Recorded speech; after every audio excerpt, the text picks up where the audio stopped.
and welcome to the latest Scots Whay Hae podcast. And today I'm joined by previous guest, writer and poet Andreas N. Ordorica to talk about his debut novel, How We Named the Stars, which is out now, published by Saraband Books. Hello, Andreas. Hello, thank you for having me. Oh, it's an absolute pleasure. It's good to see you again. So, what can you tell us about How We Named the Stars? Yeah, so I describe it sort of as a coming of age story that explores love, but is very much steeped in loss. So like without sort of it's in no way a spoiler, but by like page 3, the reader knows that the protagonist's friend come lover Sam is dead. And so the novel works almost like an elegy. So it's Daniel who is both protagonist and narrator, um, retelling the story of a very pivotal first year at university that he has. And he's sort of sharing this story to the character of Sam, who the reader almost becomes because the novel primarily is told in second person narrative. So, you know, Daniel is referring to a you that the reader does embody in some fashion. Um, but yeah, like I said, for me, it is still very much a coming of age story, but its sort of central question was, or is, uh, what does it look like when your first love also ends up becoming your first loss? And by that, I mean kind of your first personal loss outside of, say, a family member. Um, and yeah, that is sort of the crux of the novel. Um, and though that may sound like a very kind of sad and harrowing trailer, I do also think it's a novel that sort of is full of a lot of joy and light and perhaps hope is where we kind of come to at the end. I'll leave that to the reader to decide. And I have to say, as a reader, that knowledge at the front of the book doesn't lessen any impact of what happens throughout, and we'll talk about the kind of emotional aspect of it in a moment. But it's your debut novel. I wanted to know if this was the story you always wanted to tell, that you were kind of really wanting to get out there. I think a version of it, was sort of so like many novelists, this was not my first attempt at a novel. I think in what the previous novel that I wrote, like, gosh, maybe 6 or 8 years ago, there were elements of it. There was this idea of wanting to explore um, belonging and place and what it would mean to return to somewhere that you have family connections to that run deep, but that might not be where you consider home. And that sort of does happen in the second half of the novel for Daniel. Um, but sort of that kind of central question of loss was, it kind of came to me after, again, the first attempt at writing a novel. It was something that sort of bloomed in my late 20s, as I was, yeah, as I was nearing like a new decade, and was kind of reflecting on a personal loss that sort of occurred at the same age that Daniel is in the novel. And I think there was enough of a buffer between that real life loss and the one that I very much fictionalize for Daniel, um, to want to explore that. And so, yeah, it wasn't, I think it kind of came organically. I'm not sort of surprised. Like, I know you've read my poetry collection, so my kind of desire to explore grief and hold it in tandem with love is not something new for people who might be more familiar with my writing background. But yeah, it I think the original attempt at a novel was not so steeped in grief. But yeah, again, I think at the point at which I started to write this novel, which became How We Name the Stars, there was like enough distance between um, my own lived experience of personal grief that I felt ready to explore it. Right. I think that's what comes across when I'm reading is this idea that actually can't really have the grief without the love.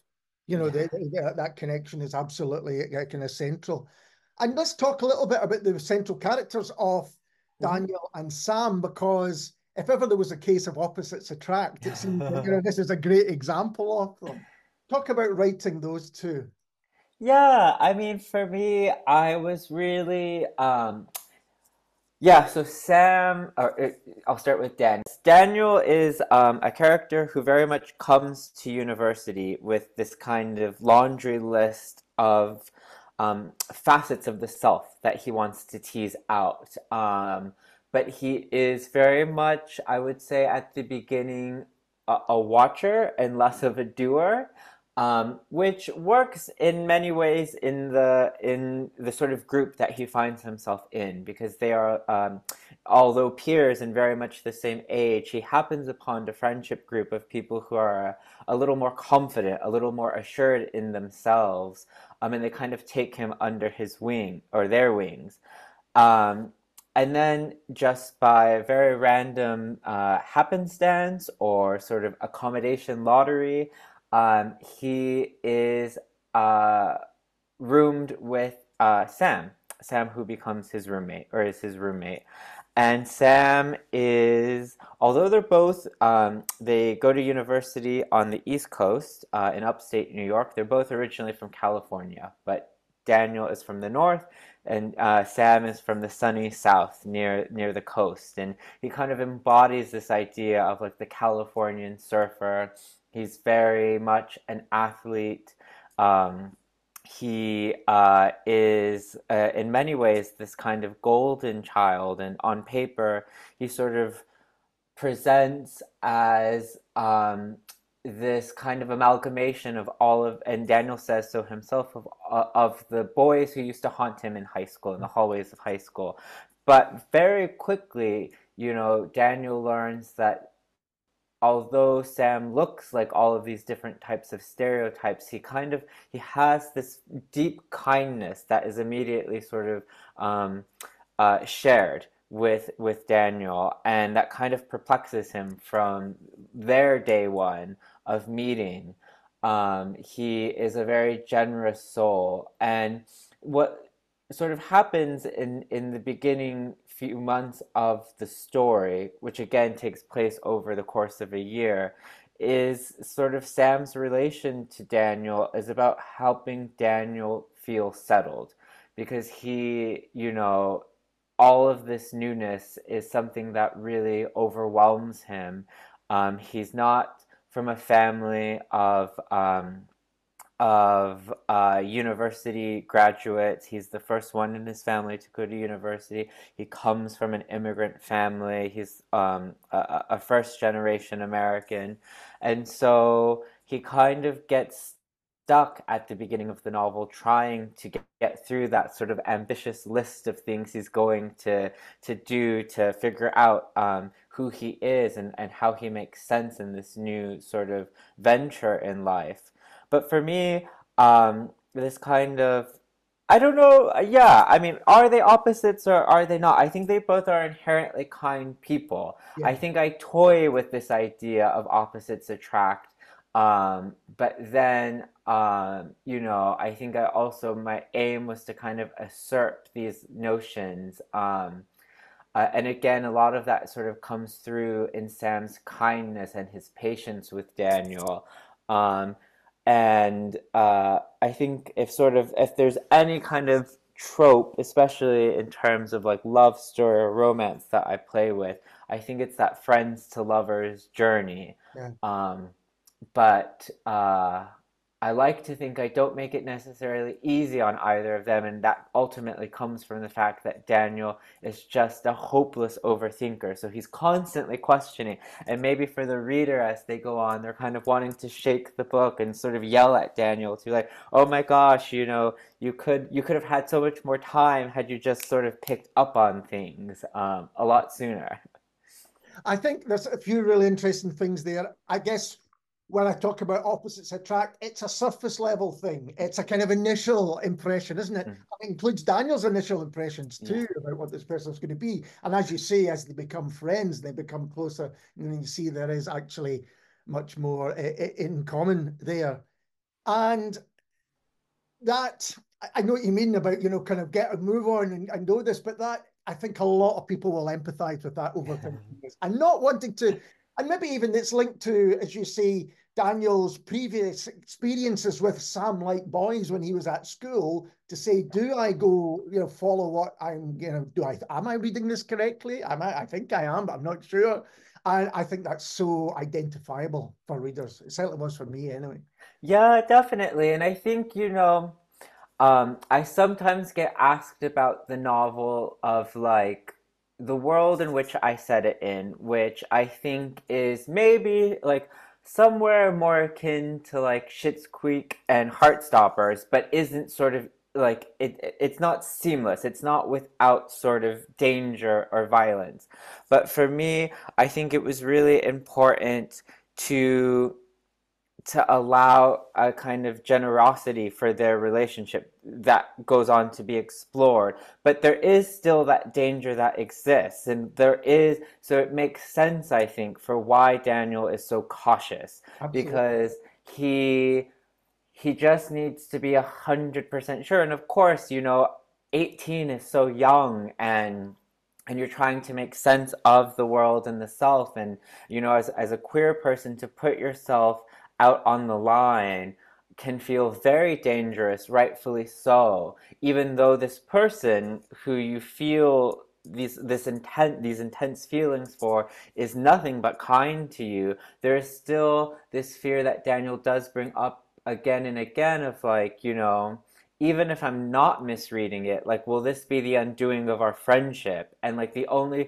one of the few people that is helping keep him buoyed there in this very sort of elite institution that is so divergent to his background and the world in which he comes from is Sam. And so to risk losing that friendship too, feels like a lot of jeopardy, even if it would mean being able to sort of follow his own heart. Yeah, and I think it reads as being completely understandable. Yeah, without a doubt. It is such an emotional novel. It takes you kind of from moments of sheer joy to the depths of despair. I kind of went from punching the air to kind of real genuine tears reading it. Is it difficult to write with such feeling? I mean, does it Uh, find you even, kind of really having to mine that feeling? Yeah, definitely. And like that's such a generous question.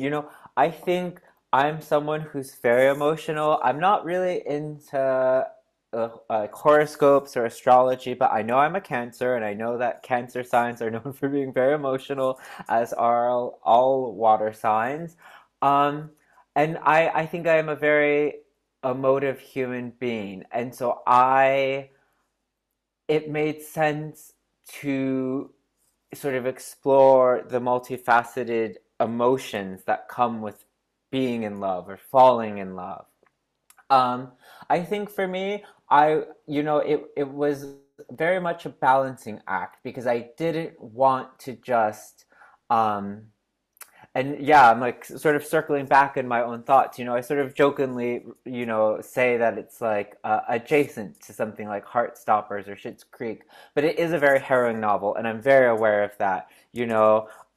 And I think for me, it was about trying to find that balancing act of, and especially because it's being told from the beginning, the reader knows that this person is dead, that there's not going to be this magical happy ending that you might expect with some of these tropes that I'm playing with.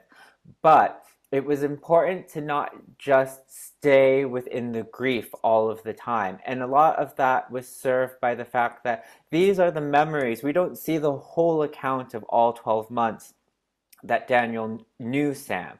We kind of are getting whatever are the memories he feels are the most important in his retelling and what he wants to share with Sam as part of his grief process. And I think that kind of allowed for me to elicit joy and hope in some ways, because there are these very magical moments that they share that aren't even sort of overly, I would say, like romantic or sexual. It's more about sort of the trying to illuminate how powerful friendship can be and how important friendship is at this very pivotal age of 18, 19, of early adulthood. But it's been very interesting. The US novel came out about 6 months before the UK version.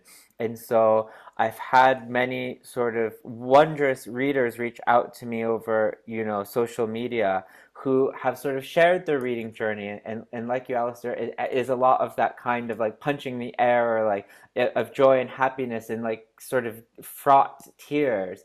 And a lot of that, I think, has come about in for some readers, it surfaces up a grief that is very similar, or at least echoes some of the loss that is explored. And I think for me, you know, that acknowledging that this can surface grief in that way for people is very important. And I feel, you know, I'm grateful that I landed where I did in terms of that balancing act, because, I think it would be very easy to veer totally towards sadness, but that wouldn't have been the kind of novel that I ended up writing. Yeah. And actually, that the kind of latter section, if I can put it that way, it's the confusion that hit me. How am I supposed to feel? How do I feel? And you've got not just grief, but guilt and all sorts of things going on there. And Mm. these are really complex. So it really comes across that way. And you mentioned that it's written in second person narrative, which is still quite rare. There's only a few novels I can think of. Why did you decide that this was the way you wanted to write it? I think for me, it sort of aligns itself with, your previous question.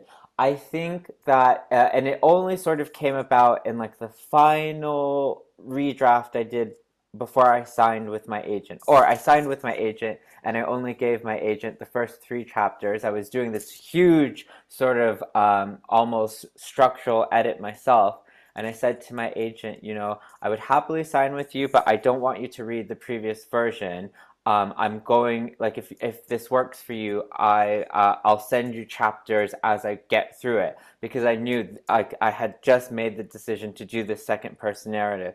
And the reason I went that route was because I wanted a bit of distance for the reader from the grief. And in a weird way, by becoming Sam, I think that helped, because I think to do first person and have it happen sort of chronologically, so never allowing Daniel to be sort of looking retrospectively, but that he kind of goes through the story thinking, oh, I'm going to have this happy ending, and then sort of their friendship kind of fizzles out, and then bam, hit with Sam's death, wouldn't have achieved what I wanted it to. I think it would have made the death, the actual death, too much of the focus. And I think by sort of bringing the death early on and then allowing Daniel to speak to Sam, it allowed me to kind of explore grief in, I think, a more textured and layered way.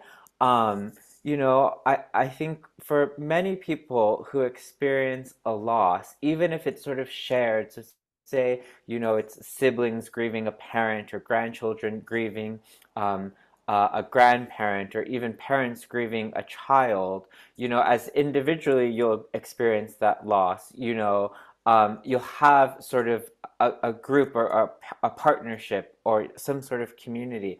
Ultimately, for Daniel, he is the only one that really knows him and Sam's story.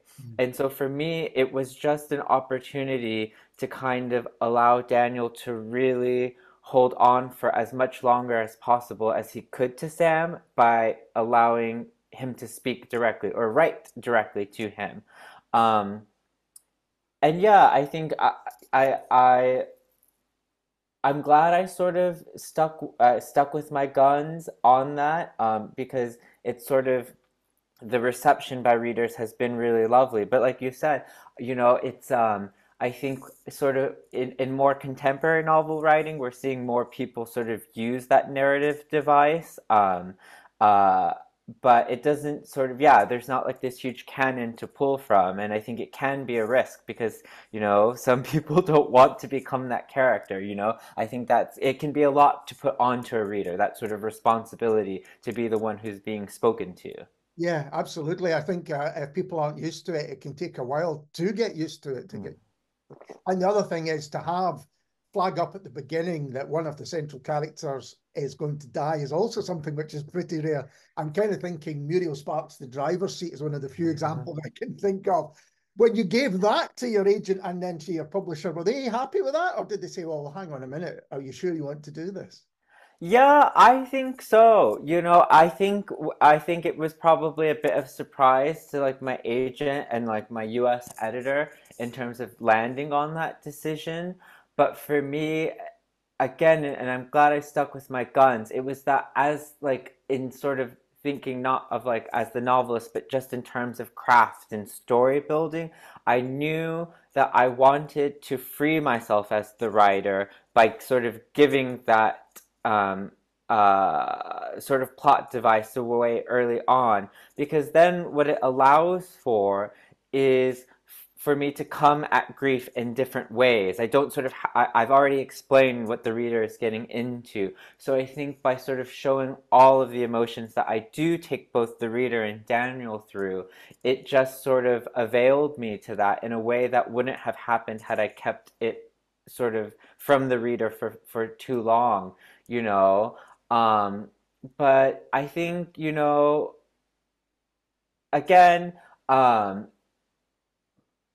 I think that readers are, I'm someone who loves books, and so I read like, copious amounts. And for me, I think when an author trusts their reader, to be, sort of intelligent enough to sort of take on some stuff early on, then it just makes for, I feel, a much richer reading experience. And I didn't want it to feel cheap. And for me, I think holding on to the death would have felt cheap. It would have been, you know, um, I don't know, feeling like I was teasing the reader to be like, oh, you think you're getting your typical love story, but wait, you Uh, know, Kind of slap round the face. yeah, yeah.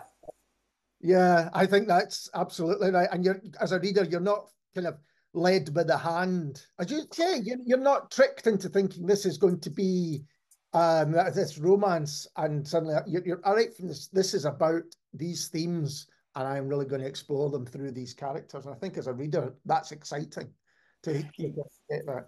Yeah, and I think it's sort of back to your earlier point of just all the different things that then in the latter half that gets explored, is that and again, the people who have read it, who've reached out to me, I think when you see how the death happens, which you get in sort of a bit piecemeal and fragments at the beginning, from Daniel, but like as he actually is going through that when he's in Mexico, there is still so much more that that Daniel has to face that I think, so it's not sort of making it easy on the reader either. And it's like you said, there is a lot of even the grief of like Daniel's own mistakes and sort of where him and Sam leave their friendship before they go into their sort of summer break. And then ultimately, him losing Sam for real.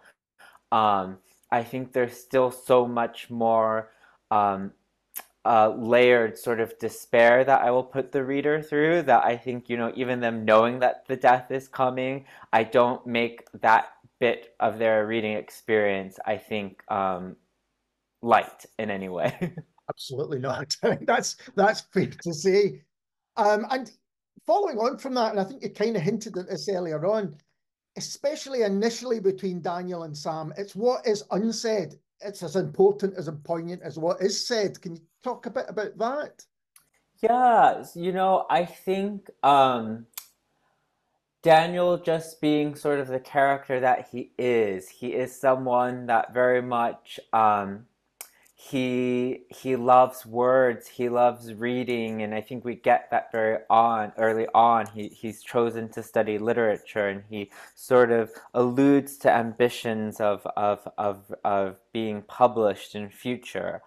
And although words are so important to the character, he really sort of struggles to articulate a lot of how he feels.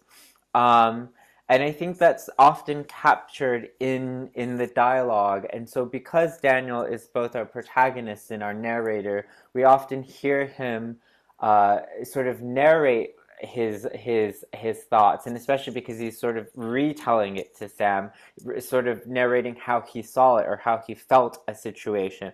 But then when we kind of see the actual dialogue take place, it's often sort of fragmented, or it's stilted, or it's sort of Sam having these very beautiful lyrical moments of speech, and Daniel trying to sort of match himself to that, and he just never kind of, he doesn't always get to where he wants to sort of land.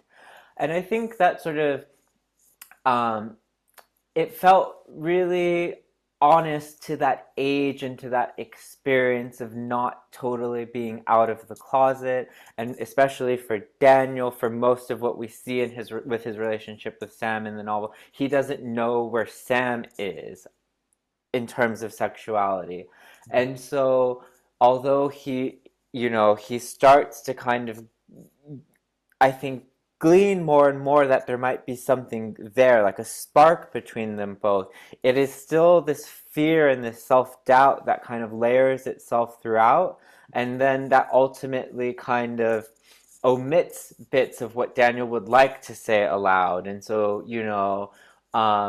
I feel like, there are moments where the reader might be seeing, these beautiful sort of poignant bits of friendship blossoming between them, and but that, yeah, Daniel just, he retreats inward, and he doesn't say exactly what he needs to get just that bit further along. But again, I think it sort of rings true to that experience, and this is a novel about coming of age and trying to make sense of oneself in the world. And I think, though, by the end, words said aloud become very important to Daniel, and he gains a sort of confidence through his grief to kind of really own what is his sort of take on the world, and what he wants and what he doesn't want.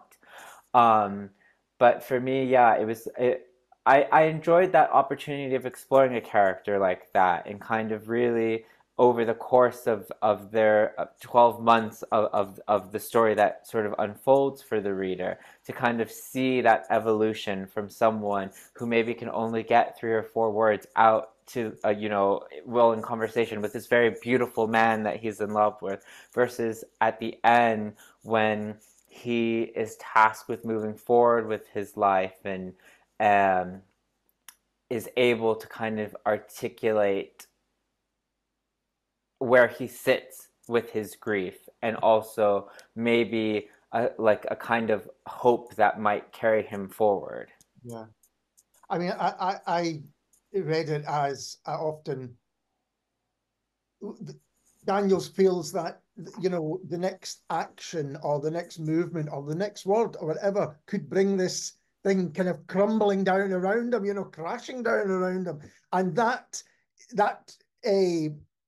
explains the cautiousness that you hinted at earlier. Maybe the overthinking, but actually the cautiousness of if this goes wrong here, then this friendship could have gone wrong as well. And I think that's absolutely kind of that. I think that's what I'm thinking of with the unsaid. It's the Mm-hmm. actions, thoughts. It's as you say, and again the way you've written it kind of means that the reader is right there and kind of Yes. understanding that.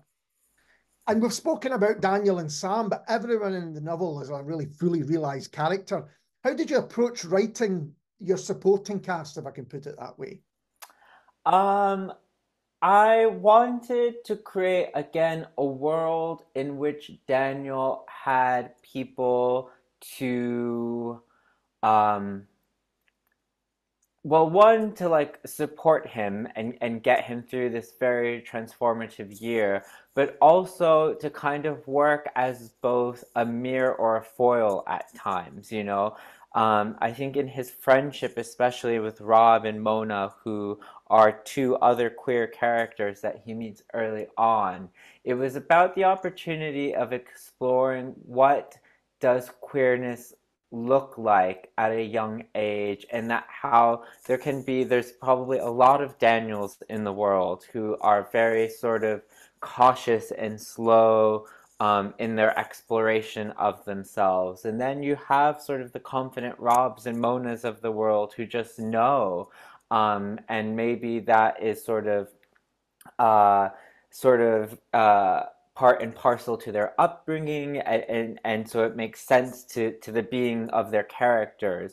Whereas what we learn from Daniel's context, you know, that would just never be the world, and you know, he would have never come from a high school where a 15-year-old could just say, "I'm out and proud," and get on with it.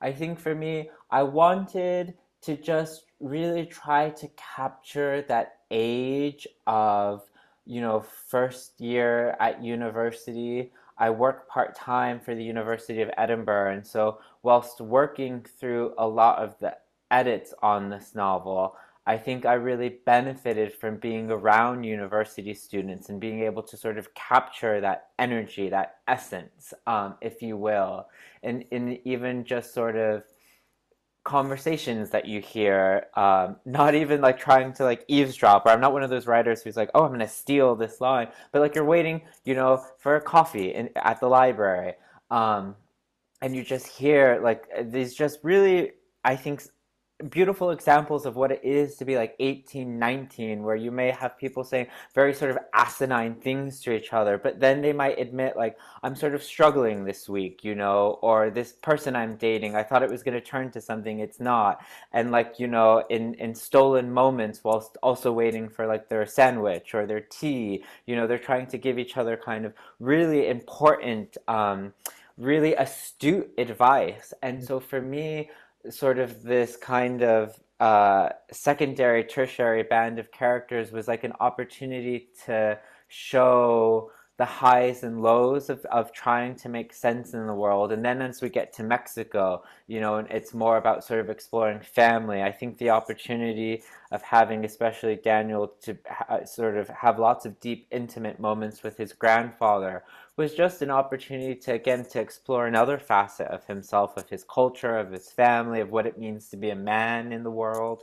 Um, but yeah, I'm like, I, it may sound weird, but as a writer, I'm so grateful that these characters came to me because, you know, ultimately I have such a deep love for Daniel and Sam, but I think the only way that they're sort of their story was able to unfurl was because there was this band of characters that supported them throughout, you know, this um, very transformative year of highs and lows.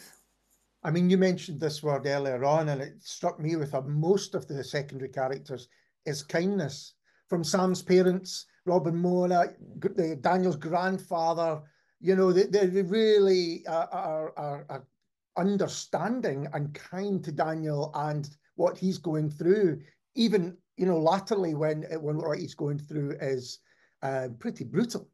Mm. You know, there is still that kindness and support there, and for that it's that's kind of the joy of reading the book, is that it's got a nice take on humanity, which sometimes isn't always evident, but you know, in the book it really is evident. Is that something that you were aware of doing, or was that just the way that the characters unfolded? I think a bit of both, you know. I don't think it was sort of like coercive in my part to try to like eradicate like all the baddies of the world. But I think, um, there like writing into, if there is, I think there is, a queer canon. Uh, there are so many brilliant novelists who sort of capture the very harrowing nature of what it is to be, a queer person in the world across time, like reading sort of early Tobin or Hollinghurst, or even sort of more contemporary novelists like Sula Emanuel or Nicola Dinnan, or, Dean Atta, I think, but for me, in this with this story, I wanted to show a type of kindness because I wanted maybe my most ideal reader to have the opportunity to see that in the world, even if their own world didn't totally mirror that. I think it felt important, if I had a different sort of central question to my novel, maybe I would have really sort of explored a kind of uglier, darker take on humanity. But because I knew I was really going to put both Daniel and the reader through the ringer of like emotions and a very harrowing sort of experience, um, I wanted the world to I didn't want the world to like continue, for lack of like a better eloquent phrase, to like shit on Daniel. Like I wanted Daniel to have as much care as possible because we do see him through really dark times. Like I would hold my hands up. I think sort of the last 50 pages that he's in Mexico, it really is playing into sort of the dark nature of grief um and anguish. And so for me, having people who can kind of sort of, if not necessarily be a buoy for him, at least just check in on him and sort of like, I don't think you're doing totally well, but I'm not going to force you into telling me until you're ready, like how you are. And we see that not only through like Abuelo Omar, but we have his cousin Marisela as well. Even, Diego, who becomes sort of a paramour, if you will, whilst he's in Mexico, also is sort of very aware once he learns of the grief that Daniel is going through, that not all might be right. And I think that's really important, um, in a way of exploring kind of like grief and depression as well, to really highlight the importance of community and kindness and ultimately humanity.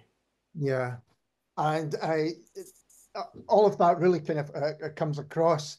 The character of Diego is really interesting because you think he's going to be, and I think you could say that about many of the characters. If you just got, the kind of brief synopsis of who they are and what they do, then actually how they eventually behave to Daniel is perhaps different from what you might expect. And there is a kind of kindness that comes out, an understanding that may not have been there initially, where Diego sees Daniel as one thing and then begins to understand. I think you're right. It is important because as a reader, you really worry at the end. Mm-hmm. You're really concerned about Daniel as he's going through these terrible times, just as his family and friends are. And I have to say, if I hadn't known you'd written this novel, I think I might have been able to guess it. But it engages with the senses in a similar way as your poetry does. And I'm thinking about the color and the taste and smells and all of these things that are there. And I was wondering, if is the way that you told this story as important almost as the story itself? Mm. Yeah, I think for me, I just love like lyrical description. It excites me when a writer, whether like prose or poetry, and not even just within fiction, I'm thinking particularly of some brilliant nonfiction writers like Sean Hewitt's memoir, which is just so very much deftly crafted by the hands of a poet, that can kind of really immerse you into their world.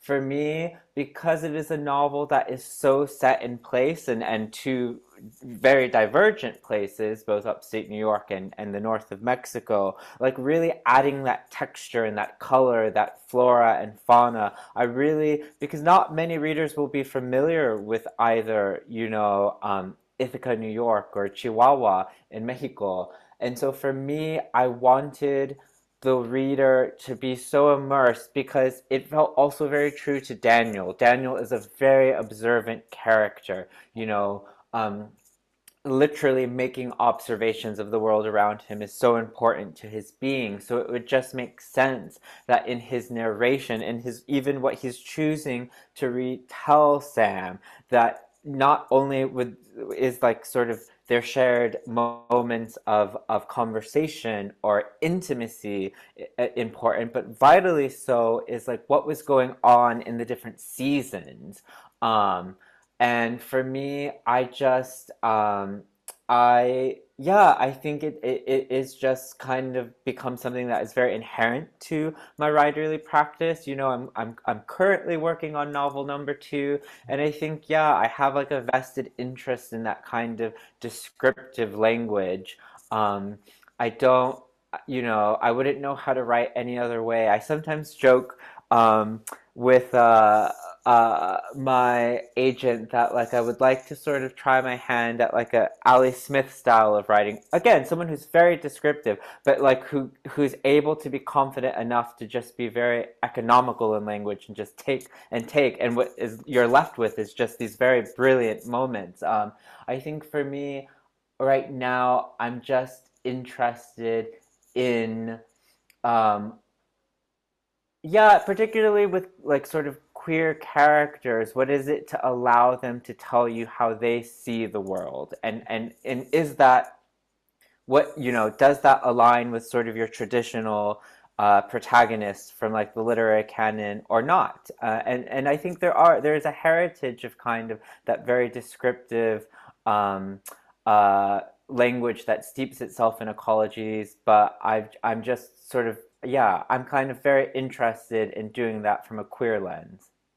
And as a writer now of fiction and of poetry, is there a difference between writing the two? Is there a different approach, or is it just to you writing? Yeah, I mean, for me, in order to get into writing something as long as a novel, it totally is like character driven. I have to find the right character.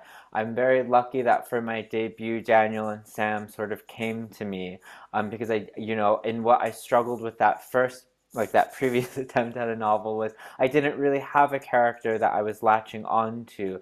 In terms of like my poetry, it's so very much written from the personal, and so like my writerly practice in that is very different because I or a version of myself. I'm often sort of the central speaker of a poem. I often write in the I voice. And so yeah, like with novel writing, it's just such a different beast, I think, in terms also of like editing and self-editing. I think you have to be a lot more well, a different type of ruthless, because of course in poetry you have to be really ruthless in language, like there's such an economy in form. But I think with novel writing, because you're just hitting these huge word counts, you have to be able to be ruthless in when you hold up your hands and say, these three chapters that amount to like 20,000 words are not working and I have to just bin them. And when you do that, that can feel very harrowing. Like a standard poetry collection is somewhere around like 8 to 10,000 words. That's like three poetry collections or so worth of writing that you're just sort of saying, no, it's not doing anything. And that, I think, when you sort of move from poetry to prose, especially long form prose, can be a really challenging sort of task because, your instinct is to want to try to salvage something. And I'll admit to you, in some of those instances of binning that kind of amount of words, there was nothing to salvage. But it's more of like an exercise of like, what did I learn, about the character or the setting or whatnot. Or also learn about like what did I do wrong in those 20,000 words, and how in my next sort of stab at it, I approach it differently. Um, yeah. Well, it's exciting to hear that you've got another novel, on the way. That's fantastic. You're going to be appearing at the Edinburgh Book Festival this year on the 25th of August. What's that event about, or is it too far away even to be thinking about it? I guess it's quite a distance away. Yeah, yeah. So I'm so excited. I'm in conversation with the Irish novelist Sula Emanuel, who has written the most beautiful debut, Wild Geese. And like Sula is like on an awards winning spree, so I want to learn as much as I can from her. Um, but yeah, both novels, explore sort of queer early adulthood. I think Sula's character is maybe in their mid to late 20s, so not necessarily early, but just so stunningly written about a trans woman living in Copenhagen. And I'm really interested in, yeah, what sort of conversations might take place of like our approaches to sort of writing to these different aspects of identity, but ultimately both sort of exploring love and relationships and sort of the highs and lows, and Sula does it in such a brilliant way. The sort of the trials and tribulations she puts her character through. But I'm so honored to be able to take my debut novel to the Edinburgh International Book Festival. 2 years ago, I was able to take the debut poetry collection. So yeah, it will, yeah, be exciting times. I think it's going to be a great event, definitely. And am I right in saying that you're in Edinburgh? Are you based in Edinburgh? I am indeed. Yes, well, with the new venue for EIBF, I'm like a 5 minute walk now from the new venue, so it works in my favor. Excellent. How do you enjoy Edinburgh during the festival period? Because I know some people who live there have a kind of mixed relationship with it. I the the creative in me adores that bravery that so many have to come to the festival, and especially um, to write new work and try one's hand at seeing how it lands with an audience. The uh, the the like Edinburgh local in me finds trying to get past sort of Bristow Square just not worth it, and it's like a stress inducing. Um, and like, even just trying to do like your sort of weekly tasks of going to the grocery store just becomes like an Olympic task during an Olympic summer. Um, yeah, I mean, I think it's so wonderful that like for a month our city just is like at the epicenter of both literature and comedy and theater and dance. Um, but yeah, I think as a hometown boy, I also would like sort of, yeah, I think the city needs to do better in terms of accommodation, about making it more affordable for locals to go, and also for like local artists across Scotland to be able to present.